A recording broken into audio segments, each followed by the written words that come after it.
Bienvenidos, soy Eduardo Arturi y estamos surcando trovas, las historias musicales del sello discográfico Trova, contadas y cantadas desde sus vinilos.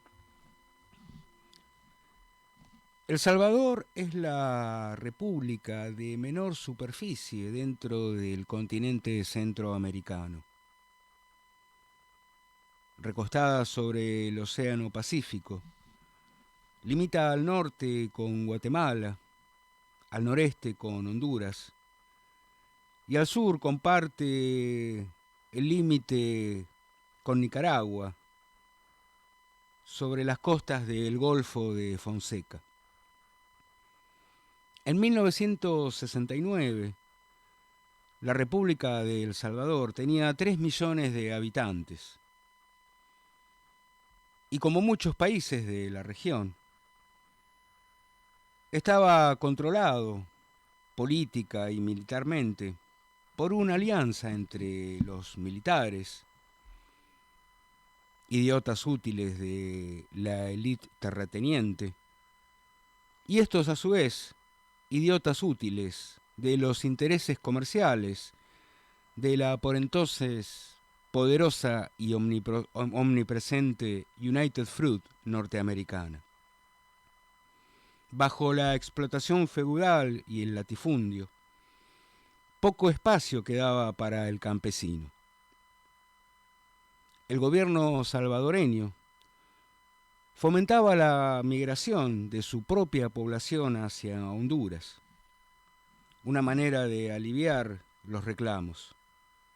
Su vecino hondureño vivía bajo un régimen similar de latifundio y explotación, pero su superficie era 5 veces más grande que la de El Salvador y contaba para esa misma época con 2.500.000 habitantes. En 1969 se estimaba que 300.000 salvadoreños, casi el 10% de su población, vivían en Honduras. Y poco tardó en crearse el odio al extranjero. El presidente hondureño, Oswaldo López Arellano, dictó una reforma agraria para evitar los conflictos.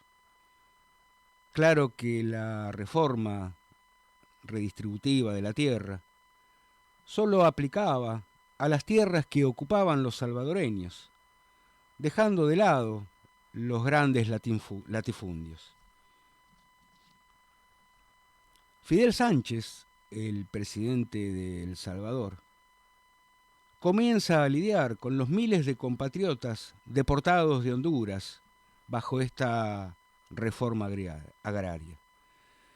Y los militares salvadoreños se comienzan a poner nerviosos, primero porque empezaban los reclamos, y además porque había cierta escaramuza militar de tropas con su vecino nicaragüense por las costas del Golfo de Fonseca. Faltaba apenas un pucho mal apagado para que todo se prenda fuego. Para 1970, México había sido designado como sede del Mundial de Fútbol. La serie final, propiamente del Mundial, contaba con 16 equipos, divididos en 4 grupos de 4 selecciones. Y la FIFA había destinado a la región futbolística que se conoce como la CONCACAF, que comprende Centroamérica y el Caribe, 2 lugares. Uno, obviamente, ocupado por el país organizador, México. Entonces restaba dividir o designar una plaza para acceder al Mundial de México. La rueda eliminatoria había clasificado a Haití como un primer finalista. Y este equipo y esta selección esperaba un rival. Y como cuando algo tiene que salir mal, sale peor, las dos selecciones que dirimen esta instancia son precisamente Honduras y El Salvador, en pleno conflicto. En dos partidos, alternando la localía para definir la final con Haití, se juega primero en Tegucigalpa el 8 de junio, de 1969, ganando el equipo local, Honduras, por 1-0. La revancha, 7 días más tarde, en San Salvador, los locales ganan por 3-0 y el festejo registra 12 hinchas hondureños asesinados y ataques de hondureños a salvadoreños. Ambos países cierran sus fronteras y disponen tropas militares a cada lado de la línea. La FIFA desoye los reclamos de Honduras por amenazas de muerte a sus jugadores en el partido de visitante y designa al Estadio Azteca, en México, para el tercer partido, que sería definitorio y del cual surgiría el rival de Haití para acceder al Mundial. Este partido se llevaría a cabo apenas unos días más tarde, el 26 de junio de 1969. Mario Pipo Rodríguez, delantero salvadoreño, se convierte casi en un héroe nacional. Será el que marque el tercer gol para ganar 3-2 en el minuto 11 del tiempo suplementario. De esa forma, El Salvador accede a jugar la final con Haití por un puesto. Dice su artillero héroe: sentíamos que teníamos el deber patriótico de ganar. Teníamos miedo de perder por la deshonra que nos iba a acompañar el resto de nuestras vidas. Cuando hice el tercer gol, sabía que era imposible que nos empaten. Para mí, ese gol siempre será un orgullo deportivo. Los militares y los políticos lo usaron de otra forma. Yo nunca pensé que jugaba contra enemigos, sino contra rivales deportivos que apreciaba y respetaba. El 14 de julio de 1969, el ejército salvadoreño invade el territorio de Honduras y se desata una guerra civil. El 18 de julio, la Organización de los Estados Americanos logra un cese del fuego. En 4 días de guerra, se estima que murieron 3.000 hombres, la mayoría población civil hondureña. En agosto de 1969, El Salvador retira definitivamente sus tropas del país vecino, pero durante 2 décadas las fronteras permanecerían cerradas, no hubo ningún intercambio comercial y ningún país contó con representantes diplomáticos en el país vecino. Esto que acabamos de narrar se conoce como la guerra del fútbol, una guerra aparentemente detonada por una clasificación al Mundial de México de 1970. Como dato deportivo, El Salvador accede al Mundial, vence a Haití, integra el grupo junto a Bélgica, la Unión Soviética y el local México, y en la clasificación final de los 16 equipos ocupará el último lugar, con 3 derrotas, 0 goles a favor y 9 en contra. La guerra del fútbol esconde siempre otros motivos. Ya lo hemos visto también por estas tierras, la utilización del fútbol. Entre 1979 y 1992 la guerra civil dentro del propio territorio salvadoreño arrojó un estimativo de 70.000 muertos. Estamos en 1970, el mítico Brasil campeón. Y aquí, por el Río de la Plata, también se desatan otro tipo de batallas. Escuchemos entonces el tema Copa do Mundo.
Claro, lo ofrecemos a ustedes también porque... Siguiendo el Mundial,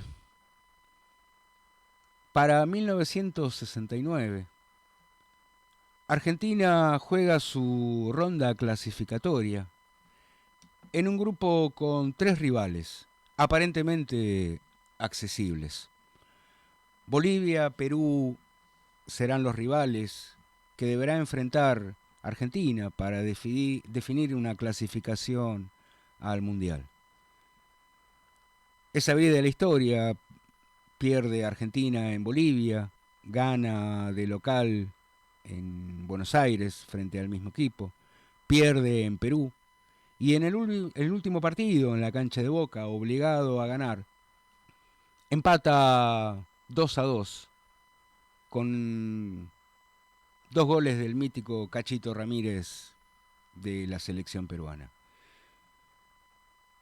Esto no desató una guerra, obviamente sí el disgusto de los aficionados futboleros. Era la primera vez que Argentina quedaba eliminado de un mundial sin posibilidad de participar.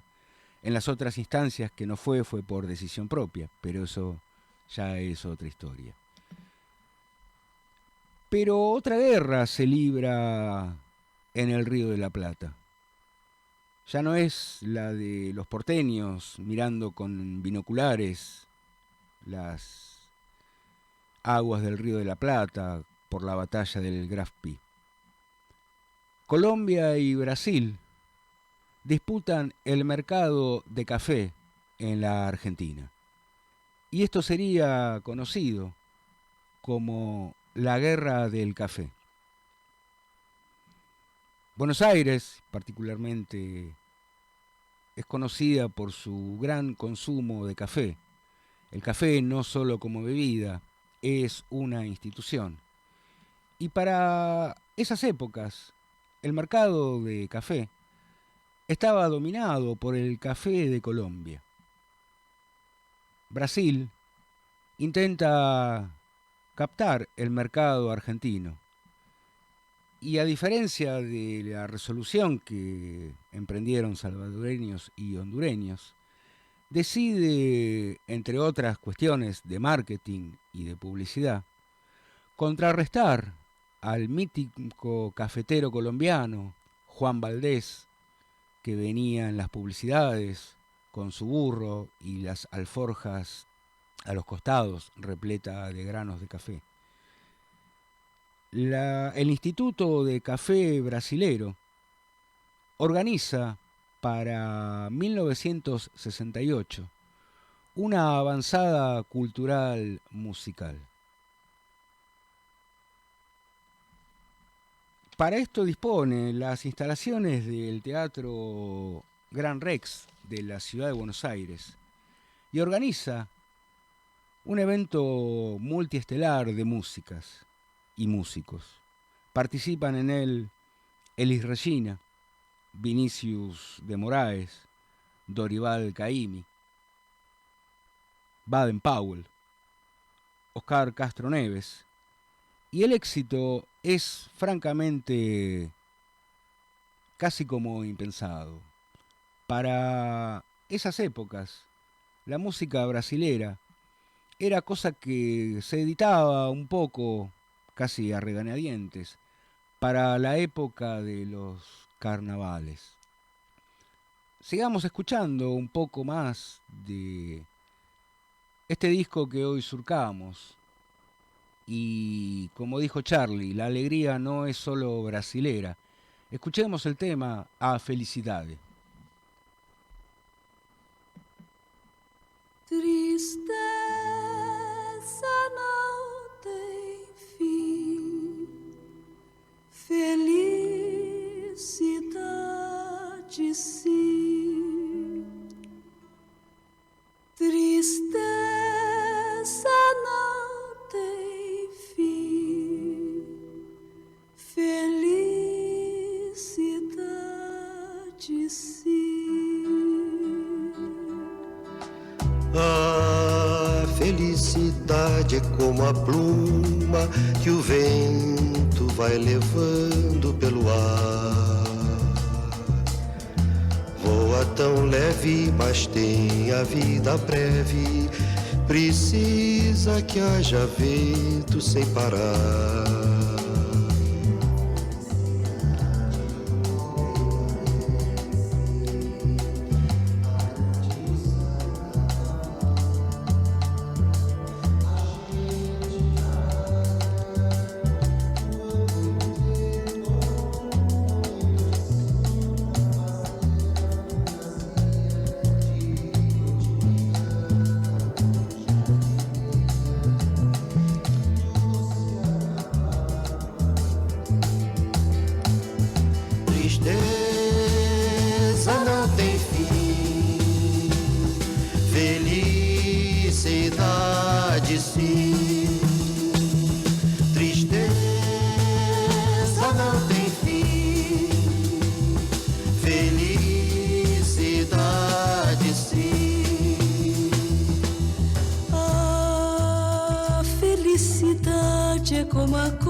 Felicidade é uma coisa louca,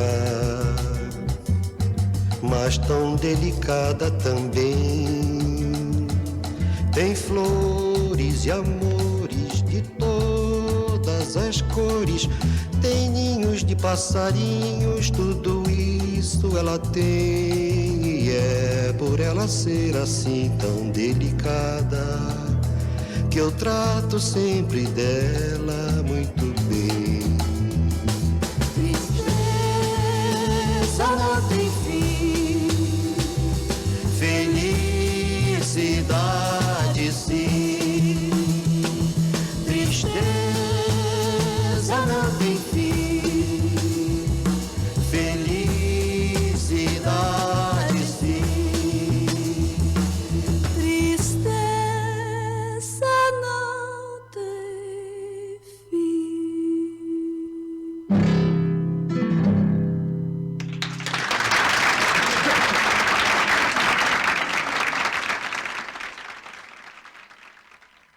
El espectáculo, auspiciado por el Instituto del Café Brasileño, tuvo la programación y producción aquí en Buenos Aires, en el Teatro Gran Rex, del director del sello Trova, Alfredo Radosinski. Sería la primera vez que Vinicius de Moraes visite la Argentina. Muchos músicos, o parte de los integrantes de ese evento, se quedaron por un tiempo aquí en Buenos Aires. Y ese es el caso de Vinicius. Se reunían en la casa del pianista Eduardo Lagos, se ponían a zapar. Era infinidad la gente que desfilaba por esa casa a las 3 o 4 de la mañana, distrayendo a Lagos de su profesión de oftalmólogo. El propio Astor Piazzolla, también participante de esas reuniones, recuerda a Vinicius como uno de los primeros espectadores en el mítico local 676 del centro porteño, que escuchó la presentación de la operita de Piazzolla, María de Buenos Aires. Esta primera conexión entre Vinicius y Radosinski sería el inicio de una amistad que duraría para toda la vida. Para 1969, en el verano, Vinicius de Moraes se presenta con María Creusa y Dorival Caymmi en el boliche La Fusa, ubicado en el coqueto balneario de Punta del Este. Dorival Caymmi tiene que volver a Brasil por cuestiones familiares y es reemplazado por un joven y casi desconocido guitarrista de San Pablo, denominado Toquinho. La situación política del Uruguay en los años 70 hacía poco menos que inestable poner un boliche en la propia Punta del Este. El Movimiento de Liberación Nacional Tupamaros había fijado parte de sus blancos o de sus acciones en esa playa oligárquica. Los propietarios del boliche levantan rápidamente campamento en las costas esteñas y para la temporada de invierno de 1970 abren el mismo boliche con la misma denominación en un sótano de la galería ubicada en el barrio de Recoleta, sobre la avenida Santa Fe, casi esquina Callao. Ese boliche, La Fusa, será el emblemático disco que produzca trova y al día de hoy continúe redituando y publicando. El vinilo que hoy transitamos es Vinicius de Moraes en La Fusa, con María Creusa y Toquinho. Cuenta la propia María Creusa: yo estaba acostumbrado a cantar fuerte, cantaba samba y muchos ritmos africanos, cantaba más hacia afuera, pero con Vinicius tuve que cambiar mi canto, adaptarme a la voz de la bossa nova, al clima que proponía la bossa nova. Vinicius me había conocido en el Festival de la Canción de Río de Janeiro, allá por el año 69 o 68, y había quedado fascinado con un tema que yo canté. Escuchemos entonces ese tema que despertó a Vinicius de Moraes el vínculo con María Creusa, el tema Catendé.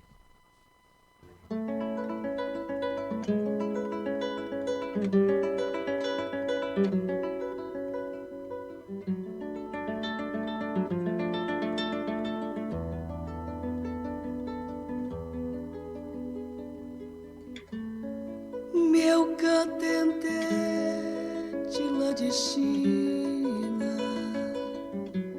Luandê, meu catendê.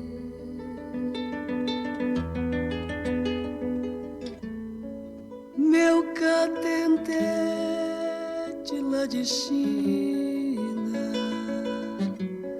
lua ante meu catendê. Varre a voz o vendaval, perdido num céu de espanto. Meu barco fere a distância, no disparo da inconstância. Me encontrei sem me esperar. Quanto mais o tempo avança, mais me perco neste marim. No rumo do segredo, caminhei todo o caminho. Meu catendê de lá de China, lua meu catendê, meu catendê de lá de China, lua meu catendê. De segredo e de procura, fiz do medo meu amigo, e de força sempre pura o meu canto se encontrou, hey lá. E no fim da jornada, hey lá, vi meu canto crescer. Há tanto escuro na estrada, esperando o sol nascer, hey lá. Vou cantar pela vida, hey lá, o meu canto de amor. Há tanta dor escondida, tanto canto sem cantor. Hey lá, maré brava, maré mansa. Hey lá, vou na trilha da esperança. Hey lá, vou no passo da alvorada. Hey lá, mar amorim. De segredo e de procura, fiz do medo meu amigo, e de força sempre pura o meu canto se encontrou, hey lá. E no fim da jornada, hey lá, vi meu canto crescer. Há tanto escuro na estrada, esperando o sol nascer, hey lá. Vou cantar pela vida, hey lá, o meu canto de amor. Há tanta dor escondida, tanto canto sem cantor. Hey lá, maré brava, maré mansa. Hey lá, vou na trilha da esperança. Hey lá, vou no passo da alvorada. Hey lá, mar, amor e namorada. Hey lá, maré brava, maré mansa. Hey lá, vou na trilha da esperança. Hey lá, vou no passo da alvorada. Radio Carpincho Comunitaria, marcando territorio.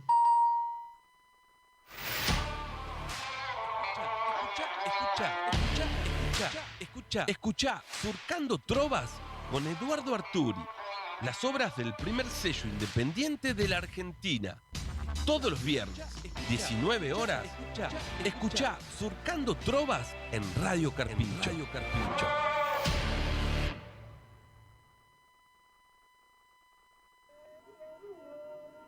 Desde el humedal de la zona norte del territorio querandí, transmite Radio Carpincho Comunitaria, marcando territorio.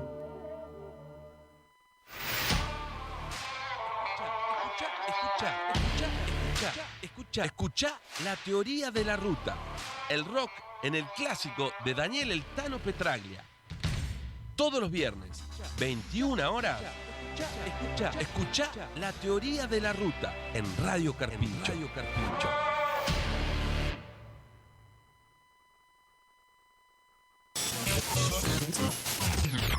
Radio Carpincho, donde los artistas no son locales ni visitantes.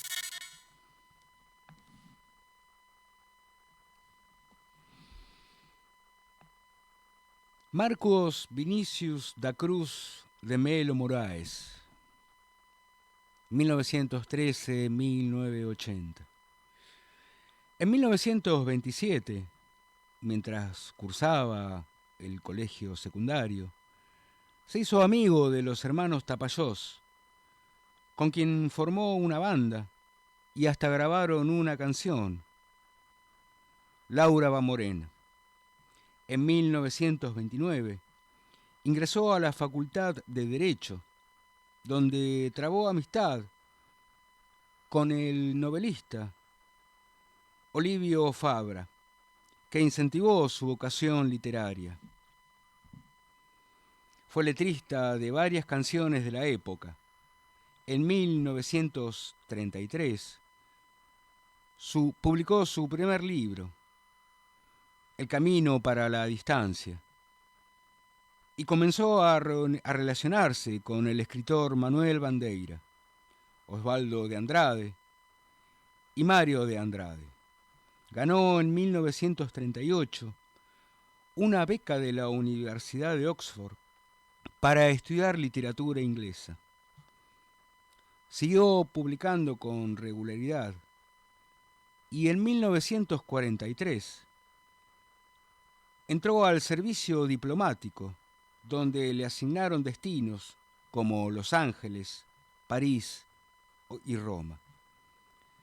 Su Orfeo da Concepción, después de hecho película, obtuvo un premio en 1954.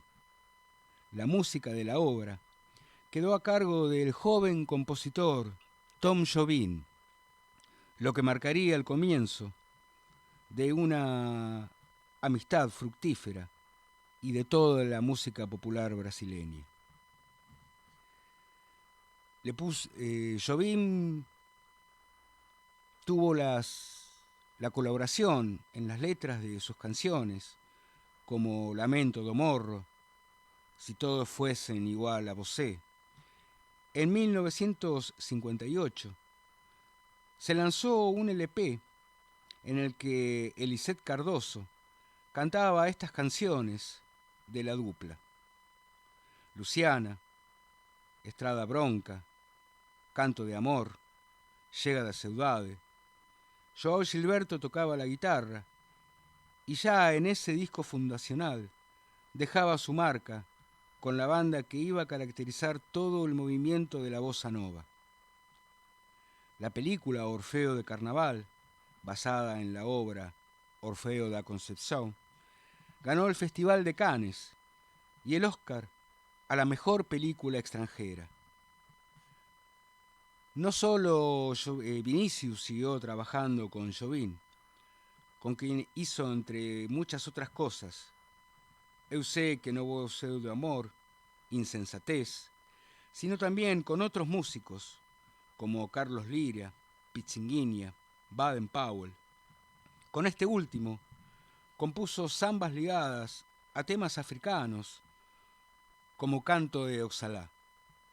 En 1964, junto a Francis Haim, realizó varias canciones, cantó con Dorival Caymmi y al año siguiente ganó el segundo Festival de Música Popular Brasileña con Arrastrado, defendida por Elis Regina. En 1968, el gobierno militar decidió echarlo del servicio diplomático después de 26 años de trabajo. Comenzó una serie de giras por Argentina y Uruguay con Dorival Caymmi y María Creusa. Tocaron en Buenos Aires y en Punta del Este. En 1970, junto con Toquinho y María Creusa, se presentan en la Boy La Fusa en Buenos Aires. Este bolichito, apenas un sótano con capacidad para 100 personas, descubre o permite descubrir a los pocos porteños enterados la música y la poesía de Vinicius de Moraes. El que sí estaba enterado y lo seguía fielmente fue Alfredo Radosinski, y le propone grabar un disco en vivo en ese sótano. Vinicius trata de persuadirlo para que no lo haga de mil y una manera. Le dice que no vale la pena, que van a perder plata y que a él le daría mucha pena que su amigo Alfredo pierda plata. Se hacen las pruebas de sonido, se llega a grabar una pequeña cinta, pero la calidad acústica del local obliga a descartar todo el material. Entonces, entre Vinicius de Moraes y Alfredo Radosinski, deciden mudar el boliche a los estudios Ion de Buenos Aires. Y así, en 2 noches, se graba este disco emblemático de la música popular brasileña, de la carrera de Vinicius y de la historia del sello Trova. Serán 2 noches, desde las 24 horas hasta las 8 de la mañana del día siguiente, en lo que el propio Sergio Radosinski, un adolescente para esa época, recordaba el movimiento constante de personas. Algunos, contaba el propio Sergio, se quedaban toda la noche, otros venían un rato y se iban.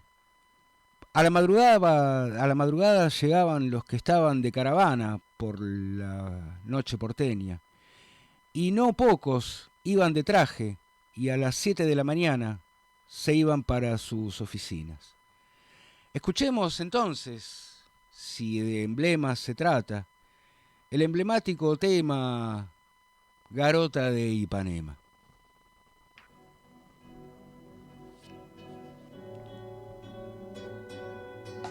Olha que coisa mais linda, mais cheia de graça. É ela, menina, que vem e que passa num doce balanço, caminho do mar.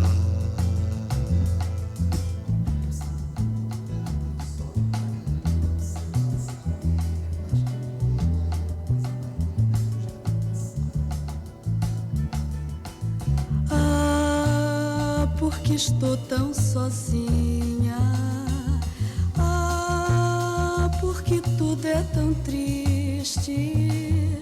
Ah, a beleza que existe, a beleza que não é só minha, que também passa sozinha.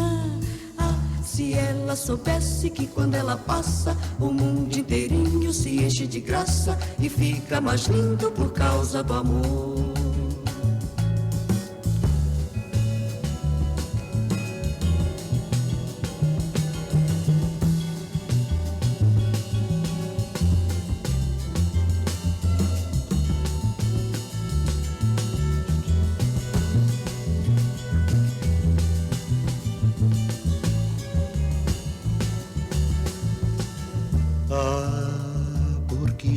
Tão sozinho. Ah, porque tudo é tão triste. Ah, a beleza que existe, a beleza que não é só minha, que também passa sozinha.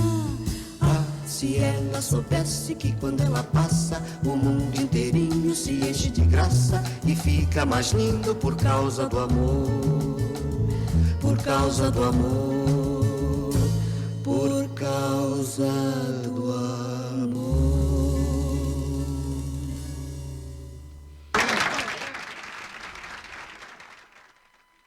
Así se graba este disco de Vinicius en La Fusa. El primer volumen con María Creusa y Toquinho, con los músicos en el estudio y los aplausos de aquellas tomas descartadas en vivo en el boliche. El disco se graba en junio de 1970 y cuenta, además de la participación de Vinicius, María Creusa y Toquinho, con el contrabajo de Mario Mojarra Fernández y la batería del zurdo Reusner. Y también participan Fernando Gelbart en pianos y el Chango Farías Gómez en accesorios de percusión. La tapa es de uno de los primeros diseñadores gráficos que tuvo el sello Trova, Oscar Zárate. Y la fotografía de portada también pertenece a otro músico que supo grabar para el sello Trova, que además de su profesión de saxofonista, despuntaba su beta artística como fotógrafo. La foto de tapa pertenece al saxofonista Horacio Chivo Borraro. Leamos en la contratapa del vinilo en agosto de 1970. La idea de hacer un LP del show que presenté recientemente en La Fusa, el adorable Café Concert de Silvina y Coco Pérez, junto a la cantante bahiana María Creusa y al guitarrista compositor paulista Toquinho, encontró respuesta inmediata en la sensibilidad de Alfredo Radosinski, director del sello Trova. Tratándose de un disco para el gran público, y no solamente para una minoría de aficionados, le sugerí a Alfredo que lo grabáramos en el estudio para evitar las distorsiones comunes en las grabaciones en vivo, donde el artista tiene que estar más atento al público que a los aparatos de reproducción sonora. Y así lo hicimos, grabando también el ambiente de La Fusa y el calor de los aplausos que el público porteño nos brindó en nuestros recitales.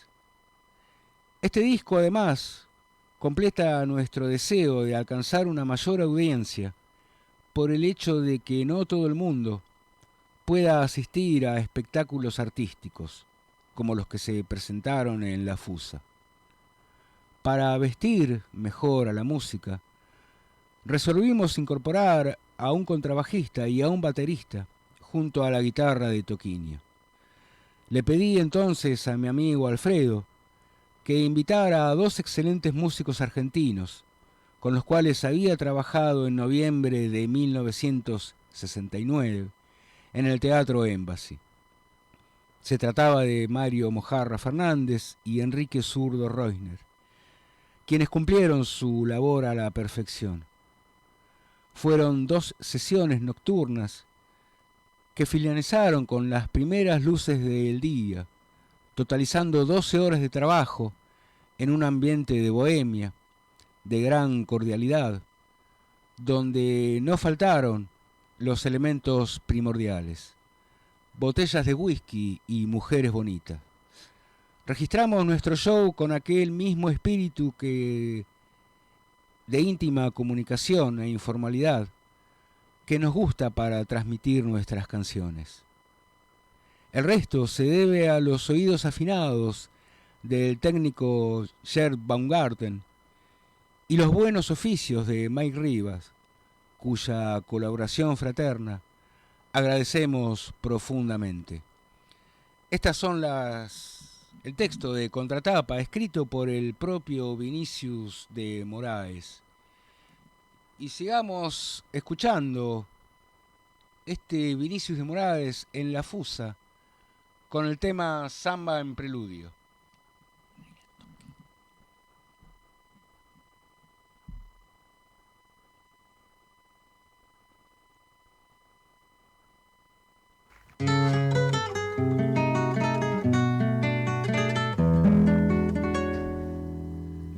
Meu poeta eu hoje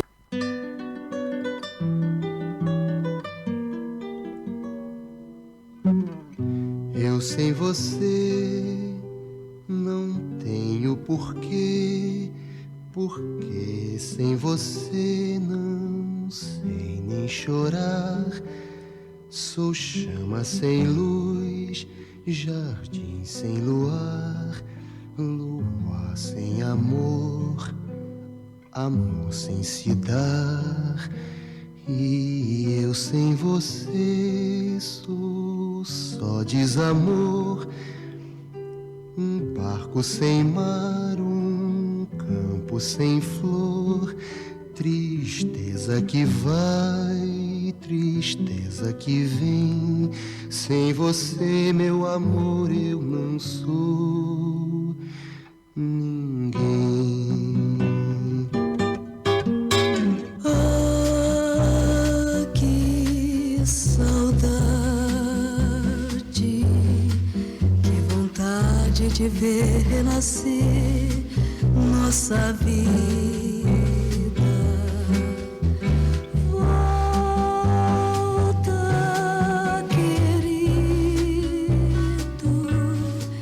Teus abraços precisam dos meus, os meus braços precisam dos teus.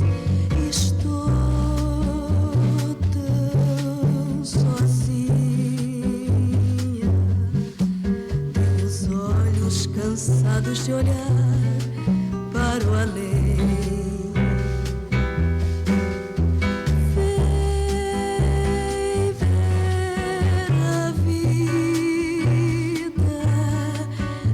Você, meu amor, eu não sou ninguém. Ah, que saudade,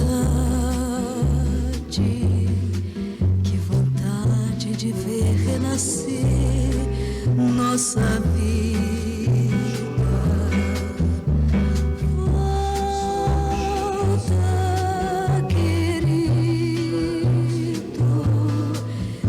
Os abraços precisam dos meus, os meus braços precisam dos teus. Estou tão sozinha. Tenho os olhos cansados de olhar para o além.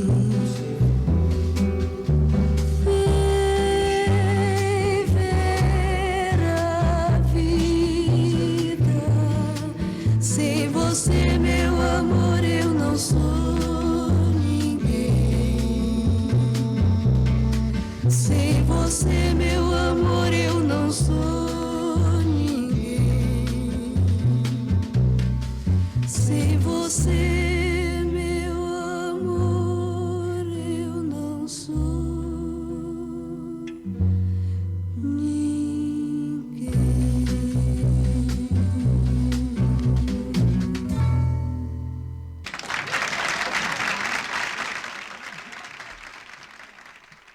El propio Toquinho recuerda aquellas jornadas en Buenos Aires. Fue un disco casi irresponsable. Tiene muchas imperfecciones. Lo hicimos casi jugando. Cuando me llamó Vinicius de Moraes, yo no lo conocía personalmente. Y tampoco conocía personalmente a María Creusa. Pero enseguida surgió una amistad muy fuerte. De ahí que creo que salió una grabación como jugando entre amigos, sin preocuparnos de la técnica, solo del factor humano. Y por eso creo que a la gente le gusta y ha perdurado por tantos años, porque es un disco que suena auténtico. Sigue recordando el mismo Toquinho. En aquel momento la bossa nova no atravesaba su mejor momento. Había llegado desde Bahía todo ese movimiento de tropicalía que fusionaba la bossa nova con los Beatles y las influencias del rock de las nuevas generaciones. Se había electrificado cuando para la bossa nova la guitarra eléctrica era casi un sacrilegio. Para esa época la bossa nova era algo ya como del pasado. La dictadura militar había echado a Vinicius del servicio diplomático. Se quedó sin trabajo y empezó a trabajar fuera de Brasil, en lugares chicos. Para él era muy simple hacer un show, de eso que hoy dicen minimalismo. Para los 70 teníamos a la selección de Brasil, toda una nueva generación, con Chico Buarque, Caetano, su hermana María Bethânia, Gilberto Gil, influenciada por el rock y por toda esa cosa que llevaban en la sangre, que siempre fue la bossa nova. Con Vinicius teníamos ganas de mandar a la mierda a la dictadura militar brasileña. Yo había escuchado en Bahía una expresión que era de lo más espantosa. Entonces le dije a Vinicius, ya tenemos la manera de mandar a todos estos hijos de puta a la mierda. Y una vez me llamó un africano a la radio y nos contó que una cosa era la traducción literal y otra la popular. Escuchemos entonces esa réplica a la dictadura militar brasileña grabada por Vinicius de Moraes en el segundo disco que editaría Trova en La Fusa. Escuchamos a Tonga da Mironga do Cabulete.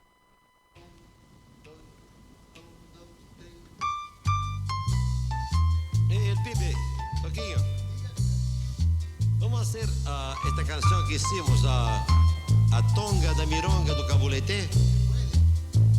Sí, yo creo que sí. Es decir, porque parece que es una expresión que no quiere decir nada de bueno, ¿no? Tú conoces la historia, ¿no? Parece que en África, cuando un africano dice eso a otro, parece que las tribus entran en guerras terribles, ¿no? Que se comen el hígado uno al otro, ¿no? Sí. Todo lo que se sabe es que la última palabra, esta palabra cabulete de la expresión, parece que tiene algo a ver con la madre de uno, ¿no? Vamos a cantar. Eu caio de bossa, eu sou quem eu sou. Eu saio da fossa, xingando em Nagô. Você que ouve não fala, você que olha e não vê. Eu vou lhe dar uma pala, você vai ter que aprender. A tonga da mironga do cabulete.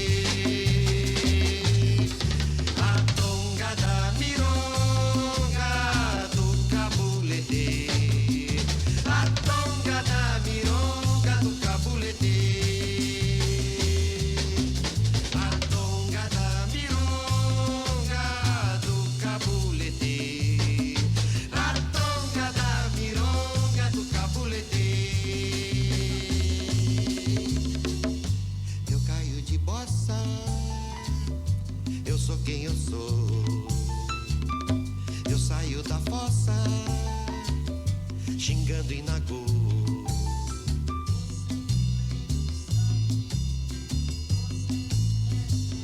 Vai, Toquinho!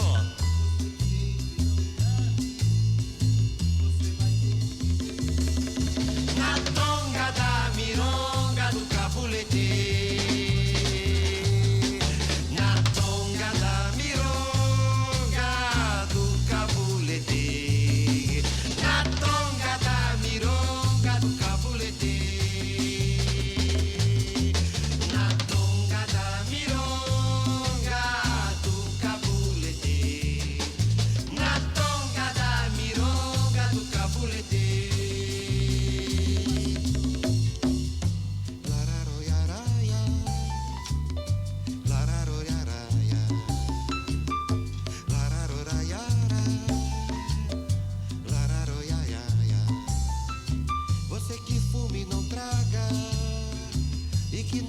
paga pra ver. Vou lhe rogar uma praga.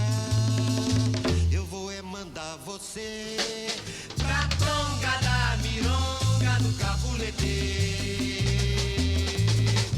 Pra Tonga da Mironga do Cabulete. Pra Tonga da Mironga do Cabulete. Pra Tonga da Mironga do Cabulete. Pra Tonga da Mironga do Cabulete. Pra Tonga da Mironga do Cabulete. Pra Tonga da Mironga do Cabulete.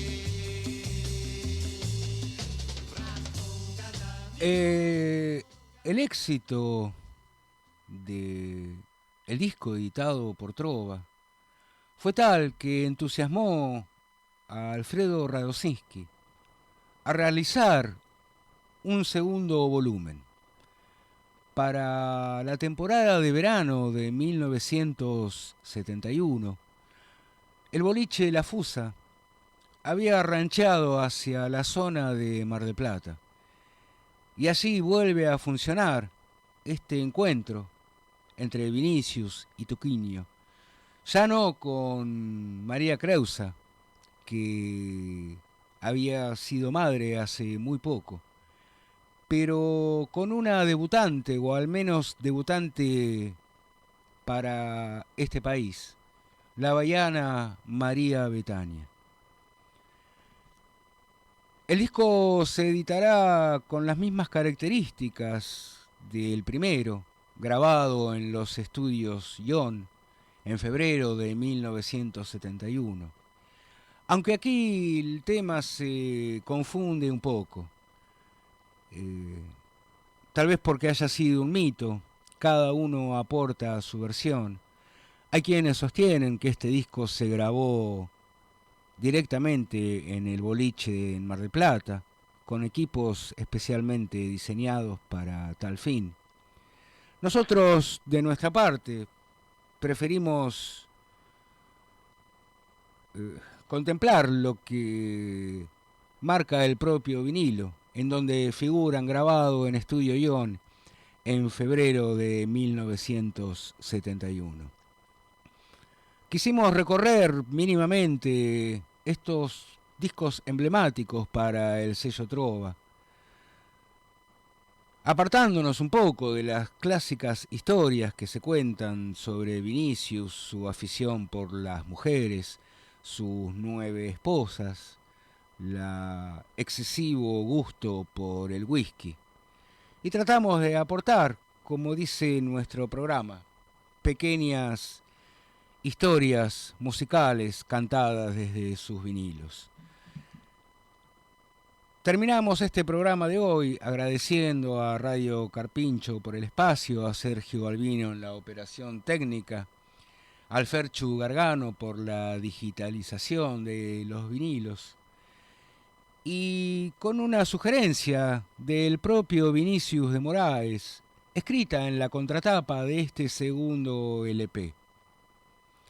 Pido también una especial atención de quien escucha este disco para una bella melodía de Toquinho, en el samba Tarde en Itapuam, que evoca esa maravillosa playa de Bahía, donde hay una pequeña plaza llamada Caimi, homenaje del pueblo a su más grande compositor, y donde, como digo en su letra, con la mirada perdida en el encuentro de cielo y mar, bien despacio voy sintiendo toda la tierra rodar. Saravá. Tarde de Itapuã é uma curiosa canção. Lá hicimos Toquinho e Jô em uma tarde de total vagabundaje por esta maravilhosa playa de Bahia, que já foi celebrada por el Gran Caime em uma canção imortal que vocês provavelmente conhecem. É uma canção que habla de um dia, de uma tarde em que passeamos Toquinho e Jô por esta playa em shorts de banho, chupando uma cachacita assim, às vezes bebendo uma água de coco, e depois com a mirada perdida no encontro de cielo e mar, bem despacito, parece que sentimos toda a terra rodar.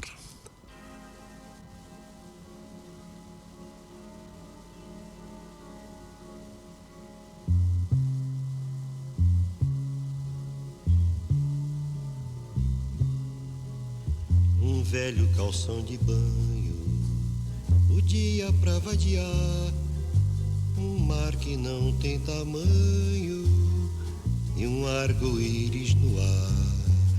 Depois na praça caí-me, sentir preguiça no corpo e numa esteira de vime, beber uma água de coco é bom, passar uma tarde em Itapuã, ao sol que arde em Itapuã, ouvindo o mar de Itapuã, falar de amor em Itapuã, passar uma tarde em Itapuã, ao sol que arde em Itapuã, ouvindo o mar de Itapuã, falar de amor em Itapuã.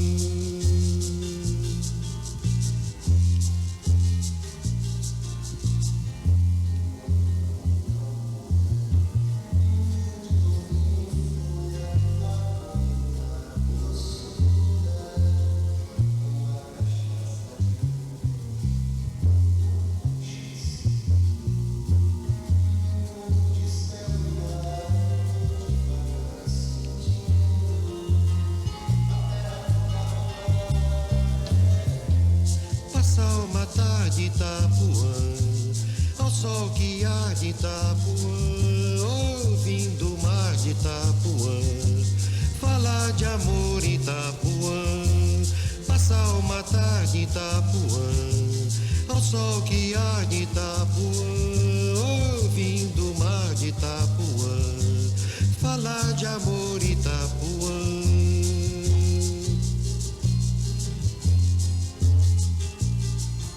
Depois sentir o arrepio do vento que a noite traz e o disque macio que brota dos coqueirais e nos espaços serenos, sem ontem nem amanhã, dormir nos braços morenos da lua de Itapuã. É bom passar uma tarde em Itapuã, ao sol que arde em Itapuã, ouvindo o mar de Itapuã, falar de amor em Itapuã, passar uma tarde em Itapuã, ao sol que arde em Itapuã, ouvindo o mar de Itapuã, falar de amor em Itapuã, passar uma tarde em Itapuã, ouvindo o mar de Itapuã.